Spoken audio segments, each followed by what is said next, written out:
गौतम बुद्ध को भारत के महान आध्यात्मिक गुरुओं की सूची में गिना जाता है, जिनके द्वारा दिए गए शांति, भाईचारे और आध्यात्म के उपदेश हमें आज भी प्रेरित करते हैं। महात्मा बुद्ध वो महापुरुष थे जिन्होंने भारत के साथ साथ पूरे विश्व को प्रेम और सद्भाव का पाठ पढ़ाया। एक महाप्रतापी और धन धान्य से समृद्ध राजा के घर जन्म लेने के बावजूद उन्होंने पारिवारिक मोहमाया का त्याग किया और सन्यास का मार्ग अपनाया। सन्यास और तपश्चर्य के मार्ग पर चलते हुए उन्हें जिस अमूल्य ज्ञान की प्राप्ति हुई, उसका पाठ उन्होंने पूरी दुनिया को पढ़ाया। महात्मा बुद्ध आगे चलकर बौद्ध धर्म के प्रवर्तक बने, जिसके आज विश्व भर में 47 करोड़ अनुयायी है। महात्मा बुद्ध द्वारा सैकड़ों वर्ष पहले दिए गए उपदेश आज भी प्रासंगिक है।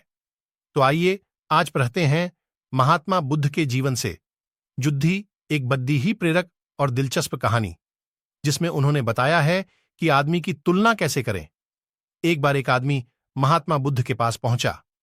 उसने पूछा, प्रभु, मुझे ये जीवन क्यों मिला? इतनी बड़ी दुनिया में मेरी क्या कीमत है? बुद्ध मुस्कुरा दिए और उस आदमी को एक चमकीला पत्थर देते हुए बोले कि जाओ, पहले इसका मूल्य पता करके आओ, लेकिन इसे बेचना मत, केवल मूल्य पता करना। वो आदमी सबसे पहले उस पत्थर को लेकर एक आम वाले के पास गया और उसे पत्थर दिखाते हुए बोला, इसकी कीमत क्या होगी? आम वाला पत्थर को देखते ही समझ गया कि ये कोई बेशकीमती पत्थर लगता है। फिर भी वह बनावटी आवाज में बोला कि मैं इसके बदले में 10 आम दे सकता हूं। आदमी वहां से चला गया और एक सब्जी वाले का पास पहुंचा, जिसने कहा कि मैं इसके बदले 1 बोरी आलू दे सकता हूं। अब उस आदमी को यह मालूम पड़ी चुका था कि यह पत्थर वाकई में कीमती है, और फिर वो उसे लेकर एक हीरे के व्यापारी के पास पहुंचा। व्यापारी पत्थर को देखकर अचंभित रह गया। उसने कहा कि मैं तुम्हें इसके बदले 10 लाख रुपए दे सकता हूं। आदमी महात्मा बुद्ध के पास जाने के लिए मुद्दा ही था कि व्यापारी ने आवाज लगाई कि मैं तुम्हें इसके बदले में 50 लाख रुपए देने को भी तैयार हूं। लेकिन आदमी नहीं रुका। व्यापारी ने गिद्दाते हुए फिर आवाज लगाई कि तुम मुझे बस वो हीरा दे दो, बदले में तुम जितना धन चाहो मैं देने के लिए तैयार हूं।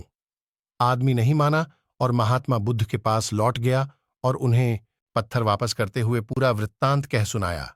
बुद्ध मुस्कुराकर बोले, आम वाले ने इसका मोल 10 आम लगाया, सब्जी वाले ने 1 बोरी आलू और हीरे के व्यापारी ने कहा कि ये अनमोल है। इस पत्थर के गुण जिसने जितने समझे उसने उतने मोल। लेकिन आदमी और हीरे में फर्क यह है कि हीरे को कोई दूसरा तराशता है और आदमी को अपने आप को खुद ही तराशना पड़ता है।